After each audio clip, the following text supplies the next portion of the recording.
കേൾവി തകരാറുള്ള ആൾക്കാർ അല്ലേ, നമ്മൾ സംസാരിക്കുന്ന കാര്യങ്ങൾ കേൾക്കണില്ല എന്ന് വെച്ച് കഴിഞ്ഞാൽ ആംഗ്യഭാഷകളിലൂടെ സൈൻ ലാംഗ്വേജിന്റെ ഇന്റർപ്രിറ്റേഷനിലൂടെ മാത്രമാണ് ചിലപ്പോൾ അവർക്ക് കാര്യങ്ങൾ പറയാൻ പറ്റുക. നമ്മളും പലപ്പോഴും ഇങ്ങനെ പറഞ്ഞു കഴിഞ്ഞാൽ നാളെ എന്നായിരിക്കും അല്ലേ. അപ്പോൾ അതേപോലെയുള്ള സൈൻ ലാംഗ്വേജസിനെ കുറിച്ച് നമ്മളുടെ കേന്ദ്ര ഗവൺമെന്റിന്റെ കേന്ദ്ര സാമൂഹിക നീതി വകുപ്പ് നടത്തുന്ന ഒരു കോഴ്സ് ഉണ്ട്. ആ വകുപ്പിന്റെ കീഴിൽ നമ്മൾ ഇതിനെ പറയാ AYJNISHD എന്നാണ് പറയാം.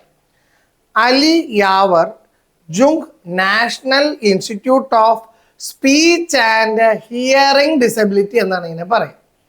കുറച്ച് ലെങ്തി ആണെങ്കിലും സ്പീച്ച് ആൻഡ് ഹിയറിംഗ് ഡിസബിലിറ്റി ഉള്ള ആൾക്കാർക്ക് വേണ്ടിയിട്ട് അവർ വളരെയധികം നല്ല നല്ല കോഴ്സുകളാണ് വിഭാവനം ചെയ്തിട്ടുള്ളത്.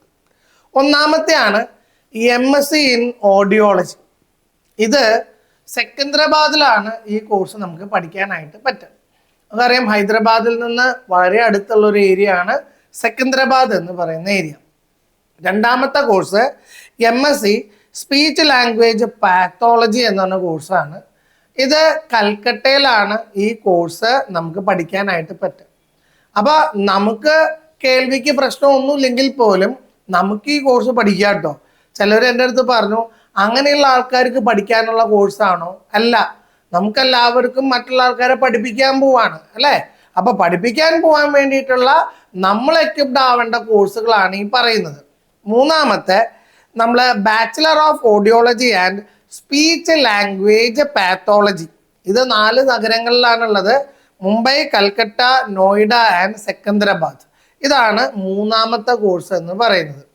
അപ്പോൾ ശരിക്കും പറഞ്ഞു കഴിഞ്ഞാൽ നമ്മളുടെ ചെവിയൊക്കെ ടെസ്റ്റ് ചെയ്യാൻ വേണ്ടിയിട്ട് കർണപടത്തിൽ എന്തെങ്കിലും തരത്തിലുള്ള പ്രശ്നങ്ങളുണ്ട് എന്ന് വെച്ച് കഴിഞ്ഞാൽ അത് റിലേറ്റഡ് ആയിട്ടുള്ള കാര്യങ്ങൾ നമുക്ക് അറിയാനും മനസ്സിലാക്കാനും വേണ്ടിയിട്ട് നമ്മൾ ഒരു ഓഡിയോളജിസ്റ്റിൻ്റെ അടുത്തേക്ക് പോകും.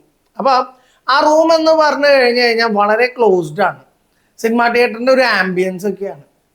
അപ്പം ഞാനൊരു പ്രാവശ്യം അമ്മേനെയും കൂട്ടി ഞാൻ പോയി. അപ്പോൾ അവിടെ ഓഡിയോളജിസ്റ്റ് ആയിട്ടുള്ള ഒരു ലേഡി എൻ്റെ അടുത്ത് കടക്ക് പുറത്ത് എന്ന് പറഞ്ഞു. എനിക്ക് ഭയങ്കര വിഷമമായി. എന്താ അമ്മേൻ്റെ കൂടെ ഞാനിവിടെ നിന്നാ എന്താ കുഴപ്പം എന്നുള്ള രീതിയിൽ ചിന്തിച്ചു. പക്ഷെ ഞാനൊന്നും പറഞ്ഞില്ല.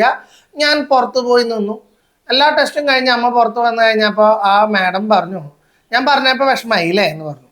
ഞാൻ പറഞ്ഞു അതെ, നല്ല വിഷമമായി. ഞാൻ എൻ്റെ അമ്മേൻ്റെ കൂടെ അവിടെ നിന്ന് എന്താ കുഴപ്പം.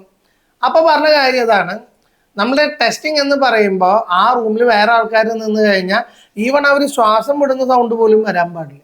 അപ്പോൾ അതുകൊണ്ടാണ് നിങ്ങളുടെ അടുത്ത് പുറത്ത് പോകാൻ പറഞ്ഞത്, എന്നോട് വിഷമം വിചാരിക്കരുതെന്ന് പറഞ്ഞു. അപ്പോഴാണ് എനിക്ക് അതിൻ്റെ സാങ്കേതികത്വം എന്താണ് എന്ന് മനസ്സിലാക്കാനായിട്ട് സാധ്യമായത്.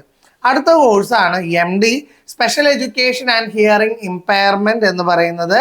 അത് മുംബൈയിലാണ്. അതുപോലെ BEd ഇൻ സ്പെഷ്യൽ എഡ്യൂക്കേഷൻ, അത് 4 സ്ഥലങ്ങളിലുണ്ട്: മുംബൈ, കൽക്കട്ട, അതുപോലെ ജാൻല, സെക്കന്ദരാബാദ്, അങ്ങനെയുള്ള സ്ഥലങ്ങളിലൊക്കെയും ഈ ഒരു കോഴ്സ് അവൈലബിൾ ആണ്. ആറാമത്തെ diploma in Indian sign language interpretation, അത് 2 സ്ഥലങ്ങളിലാണ്, മുംബൈയിലും കൽക്കട്ടയിലുമാണ് സ്ഥിതി ചെയ്യുന്നത്.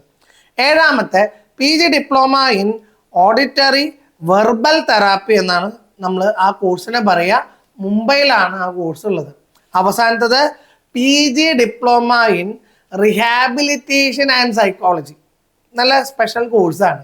എന്ന് കഴിഞ്ഞിട്ടുണ്ടെങ്കിൽ അവിടെ റിഹാബും ഉണ്ട്, അതുപോലെ തന്നെ നമുക്ക് സൈക്കോളജി ഉണ്ട്. ഇത് ഭോപ്പാലിലാണ് ഈ കോഴ്സ്. അപ്പോൾ നമുക്കറിയാം ഈ rehabilitation council of India RCI certification ഉണ്ടെന്ന് വെച്ച് കഴിഞ്ഞാൽ നമുക്ക് ഇങ്ങനെയുള്ള ആൾക്കാരായിട്ട് ഡീൽ ചെയ്യാനായിട്ട് പറ്റും. അപ്പോൾ RCI റിഹാബിലിറ്റേഷൻ കൗൺസിൽ ഓഫ് ഇന്ത്യയുടെ സർട്ടിഫിക്കേഷൻ എന്ന് പറയുന്നത് ഇത്തരം കാര്യങ്ങൾക്ക് വളരെ ഇമ്പോർട്ടൻ്റ് ആണ്. അപ്പോൾ പറഞ്ഞു വന്നത്, കേൾവി തകരാറുള്ള ആൾക്കാരെ പരിശീലിപ്പിക്കാനുള്ള കോഴ്സ് ഈ പറയുന്ന സ്ഥാപനങ്ങളിലെല്ലാം തന്നെ നടന്നു വരുന്നുണ്ട്. അപ്പോൾ ഇതിൻ്റെ സർട്ടിഫിക്കറ്റിന് നല്ല വാല്യൂ ആണ്. നിങ്ങൾക്കൊരു ഗവൺമെൻറ് എംപ്ലോയ്മെൻറ്റിലേക്ക് പെട്ടെന്ന് കയറാനോ അല്ലെങ്കിൽ സ്പെഷ്യൽ സ്കൂളിലെ ട്രെയിനർമാരായിട്ട് വരാനായിട്ടുള്ള അനന്ത സാധ്യതകളിലേക്കാണ് ഇത് വഴി തുറക്കുന്നത്. അപ്പോൾ ഇങ്ങനെയുള്ള കോഴ്സുകൾ കൂടുതലായിട്ട് അറിയണം എന്ന് വെച്ച് കഴിഞ്ഞാൽ എന്നെ നിങ്ങൾ കോൺടാക്ട് ചെയ്ത് കഴിഞ്ഞാൽ ഈ നമ്പറിൽ നിങ്ങൾക്ക് വിളിച്ച് നിങ്ങൾക്കത് ബന്ധപ്പെടാം. Okay then, thank you, all the best.